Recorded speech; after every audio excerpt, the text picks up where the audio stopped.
Assalamu alaikum. A'udhu billahi minal shaitanir rajim. Bismillahir rahmanir rahim.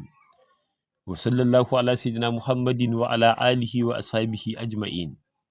Alhamdulillahi, muna farin cikin saduwa a cikin majalisi na uku. A yau Lahadi 6 ga watan Rabi'ul Sani shekara ta 1447, wanda ya yi daidai da 28 ga watan tara shekara ta 2025. Alhamdulillahi, bisa ci gaba da bayani na alaƙa da take tsakanin taurari da rayuwar ɗan adam. Kamar yadda muka sani, Allah subhanahu wa ta'ala ya sanya taurari bisa ayyuka waɗanda suke mabambanta. Ya cika sammai da taurari, ba wanda ya san adadinsu sai Allah subhanahu wa ta'ala.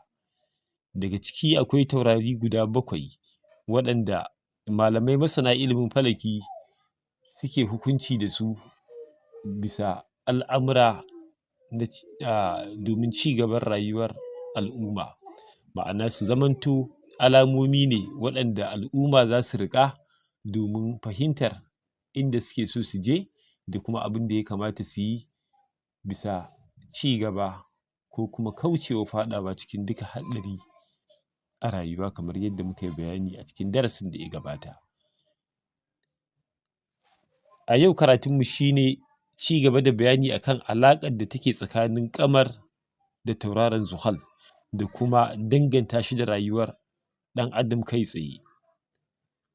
Bayani ya gabata cewar tauraron Zuhal tauraro ne wanda yake baƙi, wanda yake sama ta 7, wanda yake a ɗabi'a turabi kuma nahisi ne shi. Alhamdulillahi, tauraro ne wanda yake kewaye burjai guda 12 a cikin shekara 30. Tauraro ne wanda yake zama a cikin kowanne burji tsawon shekara 2 da rabi. Kuma tauraro ne wanda yake zama a cikin manzila a tsawon shekara guda cikakkiya. To bisa ga wannan, idan ka ga ƙamar, ma'ana wata kenan, yana muƙarana da tauraron Zuhal. Idan aka ce muƙarana shi ne sun haɗu a cikin burji guda ɗaya. Ma'ana wata da Zuhal suna cikin burji guda ɗaya, misali burjin Himlu, wata yana ciki, shi ma tauraron Zuhal yana cikin wannan burji na Himlu. To wannan alaƙa ita ake kira muƙarana. Hukuncin shi ne, a duk al'amarin da kake so ka tsara ko ka shirya, to ka sani cewar abin da ake so ka yi a daidai wannan lokacin, ka tsare kanka daga faɗawa cikin duk wani al'amari da kake neman alhairi ko albarka a cikinsa, domin zai zamanto a ƙarshen al'amarin ba zai zama abin farin ciki ko abin godewa ba, duba da wannan alaƙa ta muƙarana. Ma'ana a lokacin ana kaucewa fara sabon gini na gida, ana kaucewa ƙulla wata harka da take da alaƙa da musharaka ta kasuwanci, kuma ba a fara tafiya a cikin wannan lokaci. A lokacin da aka samu wannan, lokaci ne da idan kana so ka kori waɗanda suke azzalumai ko fitinannu da suka matsa wa al'umma a cikin daji da garuruwansu, to a irin wannan lokacin za ka yi addu'a da addu'o'i waɗanda suke na masu zafi, ma'ana waɗanda suke na ɗaukar fansa ko kuma kore su daga cikin waɗannan gurare domin al'umma su samu zaman lafiya. A irin wannan lokaci ne idan aljanu suka matsa wa al'umma a waje, ake yin addu'a domin Allah subhanahu wa ta'ala ya kore muku su daga wajen, bisa yanayi na ƙuntata da za su zama cikin yanayi na damuwa da afkawa cikin bala'i, wanda ba za su iya natsuwa ba har sai sun bar wajen. A irin wannan lokaci idan aka samu alaƙar Zuhal da ƙamar ta zama muƙarana ce, duka wani aiki wanda ake so a gabatar da shi na alhairi ba a yin sa a irin wannan lokacin. Yin sa zai iya ba da sakamako wanda yake ba abin farin ciki ba. Hukunci na biyu shi ne taslisi. Idan aka ce taslisi, shi ne kamar yadda muka yi bayani a baya, ya zama tsakanin wata da shi tauraron Zuhal za ka lissafa burji guda 5 ne. Misali ka ce Himlu, Sauru, Jauza'a, Surɗanu, Usudu. ɗaya yana cikin burji na himlu, ɗaya yana cikin burji na usudu, ko kuma ya zama kamar haka: usudu, sumbula, mizanu, aqrabu, ƙausu. Ɗaya yana cikin burji na usudu, ɗaya yana cikin burji na ƙausu, ko kuma ya zama ƙausu, jadayu, dalu, hutu, himlu. Ɗaya yana cikin burji na ƙausu, ɗaya yana cikin himlu. Idan ka ga taurari a nan na ƙamar da na zuhal, nisansu kamar haka ike, to abin da ake so a gaya maka an samu taslisi kenan, shi ne alaƙa. Wannan hukunci na taslisi yana nuni izuwa gabatar da ayyuka waɗanda suke na alkhairi, kamar tafiya neman ilimi, harkokin kasuwanci, ɗaura aure, tafiye-tafiye, da duk wani al'amari da kake jin za ka nemi taimakon Allah ko kuma ka fara shi wanda zai jawo maka alkhairi, kamar fara ginin gida. Idan Allah i baka nasara ka fara a irin wannan lokacin, to ana samun tsawon lokaci a cikin nasara da ɗaukaka ba tare da samun karyewa ko lalacewar al'amarin ba. Saboda me? Saboda tauraron zuhal tauraro ne da ike samun shekaru 30 kafin ya kewaye burjai guda 12. Ko daula ce aka kafa ta a irin wannan lokacin za ta samu dogon zango cikin taimakon Allah, za kuma ta samu shuhura da ɗaukaka. To wannan shi ne hukuncin taslisi. Sai hukunci na uku, shi ne hukunci na tarbi'i. Idan ka ga ƙamar yana tarbi'i da tauraron zuhal, to alaƙar ita ma wannan ba ta da kyau. Duka wasu ayyuka na alkhairi ka kauce wa shiga ko aikata su ko fara su. Kada ka gabatar da duk wani aiki na neman nasara ko kuma neman dacewa, domin shigarsa ko fara shi a ƙarshe zai haifar da matsaloli waɗanda zai zama inna lillahi wa inna ilaihi raji'un. Ko da ɗaura aure ne, idan aka samu wannan, kada a ɗaura auren a irin wannan yanayi na lokaci. Kada ka sake ka yi tafiya, kada ka yi noma. Duk wani abu da zai jawo maka nasara a lokacin da ka ga akwai tarbi'i tsakanin tauraron ƙamar da zuhal, to ka kula ka tsaya ka dakata. Kuma tarbi'in nan shi ne misali, kamar yadda muka yi bayani a darasinmu da ya gabata, tsakanin burji na ɗaya da burji na 4 ka samu tauraro na ƙamar da zuhal, to da haka ne za ka cire. Misali, idan ka ce himlu, sauru, jauza'a, surɗanu, idan ka samu tauraro ɗaya a cikin himlu, ɗaya a cikin surɗan, to wannan tarbi'i kenan. Ko kuma ka ce surɗanu, usudu, sumbula, mizanu, ka samu ɗaya a cikin surɗan, ɗaya a cikin mizanu, shi ma an samu tarbi'i. Ko kuma ka ce mizanu, aqrabu, ƙausu, jadayu, ka samu ɗaya a cikin mizanu, ɗaya a cikin jadayu, to shi ma tarbi'i kenan. Ko kuma ka ce jadayu, dalu, hutu, himlu, ka samu ɗaya a cikin jadayu kamar ƙamar ko zuhal ɗin, ka samu ɗaya a cikin burji na hutu, to a lokacin da ka ga wannan an samu tarbi'i.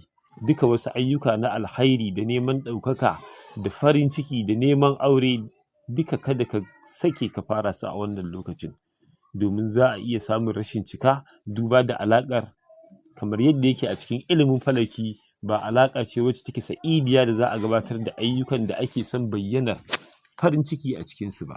Lokaci ne na misali ɗaukan mataki ko raddi, ko aka zalunce ka ba za ka iya bari ba, kake neman matakai ko hanyoyi da za ka bi ka yi addu'a domin Allah ya saka maka, ya karɓa maka haƙƙinka. To a irin wannan lokaci akan zauna a shirya ayyukan da ya gabata domin samun wannan buƙata ta ɗaukar fansa, ko kuma wato al'amari dai da ya kama da haka. Hukunci na 4 daga cikin alaƙar da take tsakanin tauraron ƙamar da zuhal, shi ne akwai hukunci na tasdisi, shi ne ma'ana 1/6 kenan. Idan ka samu tauraron ƙamar ko zuhal tsakaninsa da tauraron da ɗaya yake ciki, ya zama burji 3 ne. Misali, ka ce burjin himlu, sauru, jauza'a, ka samu ɗaya a cikin himlu, ɗaya a cikin jauza'a, to an samu tasdisi. Ko ka samu a cikin jauza'a, surɗanu, usudu, ɗaya a cikin jauza'a, ɗaya a cikin usudu. Ko ka samu a cikin usudu, sumbula, mizanu, ma'ana ɗaya a cikin usudu, ɗaya a cikin mizanu. ko ka samu a cikin mizanu aqrabu qausu ya zama ɗaya tauraron yana cikin burji na mizanu, ɗaya yana cikin na qausu, ko kuma qausu jadayu dalu, ɗaya yana cikin qausu ɗaya yana cikin dalu, duka wannan tasdisi ne. Ko dalu hutu himlu, ɗaya a cikin dalu ɗaya a cikin himlu. To idan ka lissafa wannan za ka ga na yi lissafi guda 6, to an samu 1/6 shine tasdisi. Wannan hukunci ne wanda yake mafi kyau daga kowanne hukunci na alaƙa tsakanin ƙamar da tauraron Zuhal, na daga ayyuka na neman mulki, neman ɗaukaka, fara tafiye-tafiye, shiga harkokin siyasa, noma, gini da duk wani al'amari da kake neman samun dacewa. Idan ka samu wannan alaƙar a tsakanin tauraron Ƙamar da Zuhal, to a lokacin sai ka gabatar da ayyukanka kamar yadda muka yi bayani. Hukunci na 5 shine hukunci na muƙabala. Akwai muƙabala tsakanin tauraron Ƙamar da Zuhal. Idan aka ce muƙabala, ɗaya yana gidan burji na farko, ɗaya kuma yana cikin burji na 7, to ita ake kira muƙabala, ma'ana an samu kallon kallo, wannan yana kallon wannan tauraron, wannan yana kallon wannan. Idan ka ce himlu, sauru, jauza'a, surɗanu, usudu, sumbula, kaga 6 mizanu. Shi kuma haka sai ka ce mizanu, aqrabu, qausu, jadayu, dalu, hutu, kaga 6 himlu. To in ka samu taurari, ɗaya yana cikin burji na himlu, ɗaya yana cikin burji na mizanu, an samu muƙabala. Samun muƙabala a tsakanin tauraron Ƙamar da tauraron Zuhal, wannan ba ta da kyau, yana nuni zuwa kaucewa duk wani aiki na alhairi da kake so za ka aikata. Sai ka kula, duk wani abu da ya shafi kasuwanci, tafiye-tafiye, wata walwala, wani farin ciki, bashi za ka tafi nema, duka ka dakata. Tafiye-tafiye ne za ka shiga a cikin jirgin ruwa, a jirgin sama, a mota, duka ka dakata, saboda kaucewa faɗawa cikin talauci wanda zai zama maka in ba kai wasa ba sai ka samu aƙalla shekaru da suka doshi 30 kana ta fama kafin ka warware, ka fita daga cikin wannan abu da ka sanya kanka a ciki bisa rashin sani. Shi yasa duka al'amari akan so ɗan adam ya zama yana da ilimi a cikinsa kafin aikata shi. Idan aka samu wannan alaƙa, to ɗan adam ya kula. Abin dai da aka fi a irin waɗannan lokuta, al'amura waɗanda suke waɗanda suke dai na akasin alhairi. To don haka kai ka ji tsoron Allah a lokacin da kake so ka yi amfani da wannan dama, ko kuma wannan ilimi, ko wannan fahimta da Allah subhanahu wa ta'ala ya sanar da kai ta kan kawakibul sayyara. Kuma shi tauraron Zuhal, kamar yadda malaman falaki suka yi hukunci akan nahisin tauraro ne, ba ina nufin koyaushe yana cikin nahisanci ba ne ba, wani lokaci yakan zama sa'idi, kuma a sa'idin ma ya zama mafi kyau a cikin sa'idancin. Saboda me, ai Ubangiji Allah subhanahu wa ta'ala shi ne yake fitar da rayayye daga cikin matacce, kuma daga cikin mataccen Ubangiji daga cikin rayayyen kuma Ubangiji ya yi hukuncinsa da yadda ya nufa, bisa girma da karamci da baiwa irin tasa.